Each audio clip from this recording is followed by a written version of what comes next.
Assalamualaikum warahmatullahi wabarakatuh. Bertemu dengan Bapak Isyam Fani Abdurrahman SH, pengampu mata pelajaran PPKN di MTSN Negeri 1 Kota Cirebon kelas 8. Di pertemuan ini, yaitu pertemuan pertama di semester genap, kita akan masuk ke bab 4, yaitu kebangkitan nasional dalam perjuangan kemerdekaan. Tentunya dalam bab ini ada beberapa hal yang akan kita bahas. Sebetulnya ini adalah 3 pertemuan, jadi Bapak buat satu video ini untuk pertemuan pertama. Selanjutnya ada 2 video lainnya yang akan insya Allah Bapak buat ya.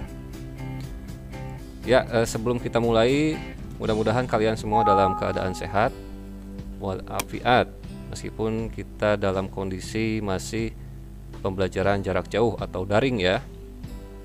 Tentunya tidak lupa Bapak ingatkan, di sini ada moto ya, saat ini ya yang sedang ngetren.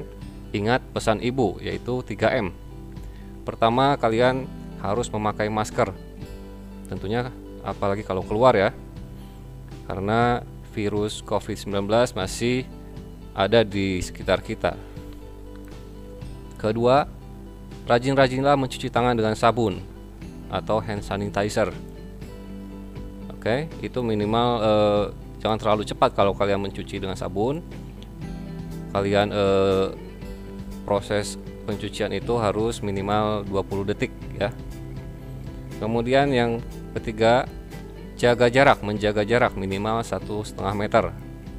Dimanapun kalian berada, kalian keluar apalagi, tetap jaga jarak. Itu untuk keselamatan kalian semuanya ya, karena kondisi kita siapa yang tahu, barangkali kita sedang tidak fit dan ada orang lain pengidap COVID, itu akan lebih mudah tertular jika jaraknya tidak kita jaga. Ingat ya, 3M itu ya. Oke, selanjutnya kita akan mulai pembelajaran di pertemuan pertama ini.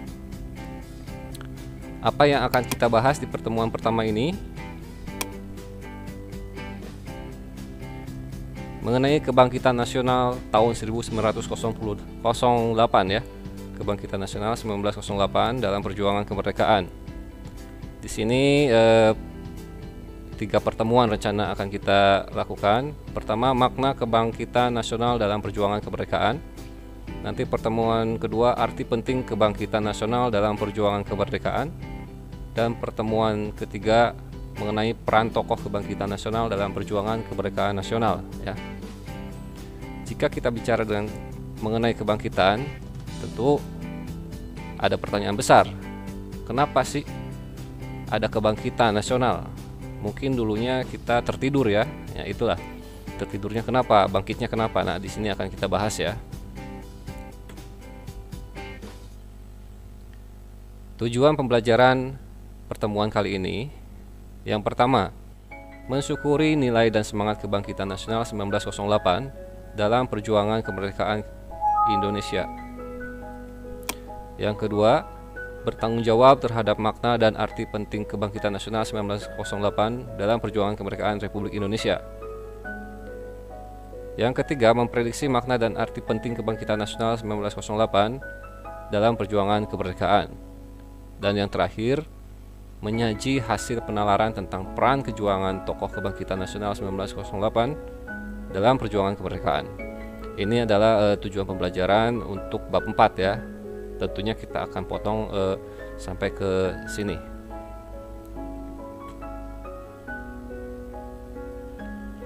Makna kebangkitan nasional dalam perjuangan kemerdekaan. Di sini kita lihat ada sosok the founding father, Bapak Insinyur Soekarno, yang memiliki saat itu moto ya, adalah Tuhan tidak merubah nasib suatu bangsa sebelum bangsa itu merubah nasibnya. Itu adalah proklamator kemerdekaan kita. Kita lanjutkan. Diawali dengan latar belakang kebangkitan nasional. Awal mulanya penjajahan Belanda di Indonesia dimulai sejak didirikannya Verenigde Oost-Indische Compagnie atau VOC.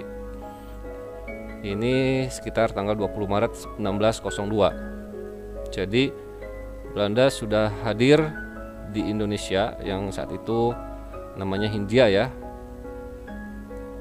Kemudian dengan datangnya VOC ini, yang notabene mereka adalah orang-orang Belanda, banyak terjadi kekerasan di Indonesia dalam berbagai segi kehidupan. Oke, sebelumnya Bapak ingatkan dulu bahwa VOC itu hadir ke Indonesia awalnya dengan niat untuk memonopoli perdagangan. Perdagangan apa? Ya, Indonesia itu kan terkenal dengan rempah-rempahannya ya, sehingga banyak negara lain yang tergiur untuk datang ke Indonesia untuk mengambil rempah-rempah di Indonesia, termasuk VOC ya. Memonopoli perdagangan artinya mereka itu ingin mengatur bahwa mereka adalah satu-satunya pelaku pasar yang akan mengurusi masalah rempah-rempah di Indonesia, satu-satunya nanti ya. Jadi kalau mereka mau menaikkan harga misalnya cabai, harga apa rempah-rempahan di Indonesia,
transportasi, irigasi, dan transmigrasi.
Pengusaha asing dibolehkan untuk masuk ke Indonesia ya, untuk menanam modal ya.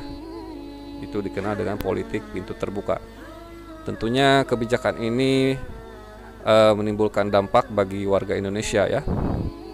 Salah satunya meningkatkan kebutuhan atas tenaga kerja yang cukup terampil dari penduduk pribumi ya. Dengan banyaknya permintaan tentunya, sehingga dibutuhkan juga tenaga kerja yang banyak gitu ya. Kemudian dampak positif lainnya adalah lapangan kerja yang terbuka lebar bagi penduduk Indonesia ya. Kemudian perkembangan pendidikan dianggap masih tergolong sangat terbatas. Akhirnya didirikanlah sekolah-sekolah di Indonesia untuk menghasilkan tenaga-tenaga ahli. Jadi dari politik pintu terbuka tadi. Nah, pintu terbuka ini menghasilkan efek-efek atau dampak-dampak positif bagi Indonesia ya, yang 3 hal tadi Bapak sebutkan ya. Tentunya hal itu sangat kita nantikan saat itu ya, karena sebelumnya politik etis tidak berjalan dengan semestinya. Awalnya pemerintah Hindia Belanda hanya mendirikan sekolah tingkat rendah, tetapi karena dibutuhkan akhirnya dibuka juga sekolah tingkat menengah dan sekolah tingkat tinggi. Ini tentu kebutuhan dari pasar ya saat itu. Pada masa pemerintahan Hindia Belanda, pengajaran dibuat menjadi 2 sistem, yaitu pendidikan umum dan pendidikan kejuruan. Kalau kita di saat ini kita kenal adalah SMA dan SMK gitu ya, itu gambarannya. Jadi saat itu juga ada pendidikan umum dan pendidikan kejuruan. Keduanya menggunakan bahasa Belanda sebagai bahasa pengantar ya, masih belum menggunakan bahasa Indonesia. Kita lewat yang ini. Oke. Nah, inilah beberapa sekolah yang didirikan oleh Belanda. 1. Hollands Indische Kweekschool atau HIK, merupakan sekolah guru bantu yang memiliki masa pendidikan 4 tahun. Yang kedua, Hogere Kweekschool adalah sekolah guru atas yang memiliki lama pendidikan 6 tahun dan terdapat di beberapa daerah saja.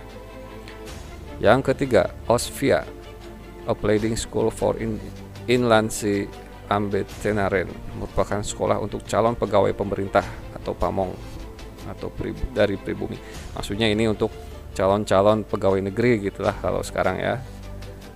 Ada ikatan dinas nantinya. Nah, ini adalah salah satu gedung saat itu gedung pendidikan sekolah tinggi yang ada di Batavia atau saat ini kita kenal Jakarta. Namanya Gedung Stovia. Bahasa Belandanya mungkin agak sulit ya kita sebutkan, School tot Opleiding van Indische Artsen, dan juga sekolah hakim tinggi. Di Bandung pun terdapat sekolah tinggi teknik tinggi, yaitu Technische Hogeschool ya. Ya, kita berlanjut ke materi selanjutnya.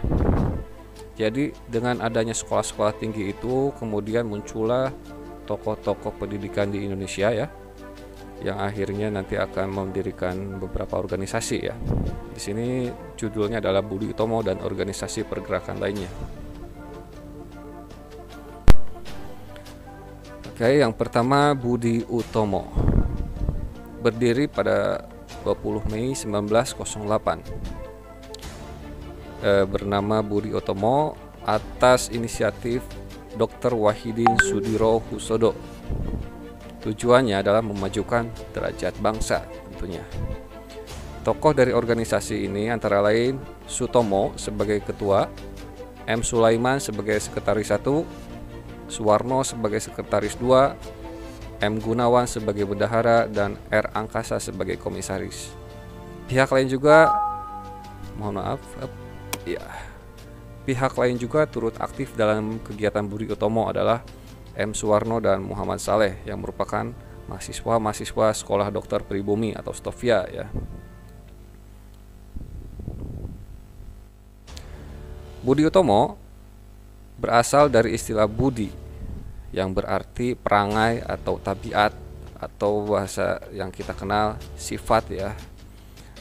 Dan utomo yang berarti baik atau luhur. Jadi, makna Budi Utomo adalah perkumpulan yang akan mencapai suatu tujuan yang didasarkan pada keluhuran budi atau kebaikan tabiat. Ya. Organisasi Budi Utomo ini bersifat sosial, ekonomi, dan budaya, ingin memajukan pengajaran dan kebudayaan dalam berbagai bidang. Di sini ada beberapa usaha yang dilakukan untuk mencapai tujuan tersebut ya. Salah satunya pertama, mengembangkan sistem pengajaran dengan hal yang dicita-citakan oleh Dr. Wahidin. Yang kedua, mengembangkan pertanian, peternakan, dan perdagangan. Ketiga, mengembangkan seni dan industri. Keempat, menghidupkan kembali dan melestarikan kebudayaan. Pada tanggal 3-5 Oktober 1908, dilakukan kongres pertama di Yogyakarta. Budi Utomo ingin antara lain memajukan pendidikan pribumi. Dan pada kongres pertama itu dihasilkan beberapa keputusan. Yang pertama, membatasi jangkauan gerak Budi Utomo hanya pada daerah Jawa dan Madura saja ya. Jadi hanya dibatasi agar lebih fokus dalam pelaksanaan programnya. Yang kedua, organisasi Budi Utomo tidak akan melibatkan diri dalam kegiatan politik, mengingat sifat dari organisasi itu adalah sosial, ekonomi, dan budaya.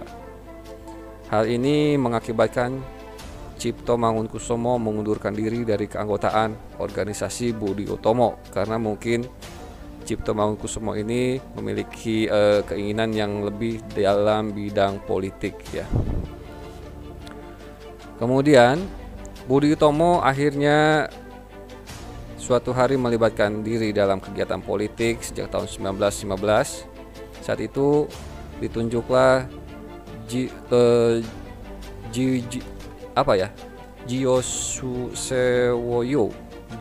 Sewoyo kalau kita baca ya, memang penulisan zaman dulu agak sulit ya kita baca. Jio Sewoyo sebagai perwakilan Budi Utomo untuk didelegasikan atau dicalonkan ke Belanda pada bulan Januari 1917. Kegiatan politik Budi Utomo juga terlihat ketika terbentuknya Volksraad atau Dewan Rakyat. Kalau sekarang DPR ya. Jadi meskipun awalnya Budi Utomo tidak akan melibatkan diri dalam kegiatan politik, tetapi selanjutnya akhirnya Budi Utomo pun turun juga dalam kegiatan politik. Salah satu buktinya adalah berubahnya Budi Utomo itu bergerak dalam bidang politik adalah menjadi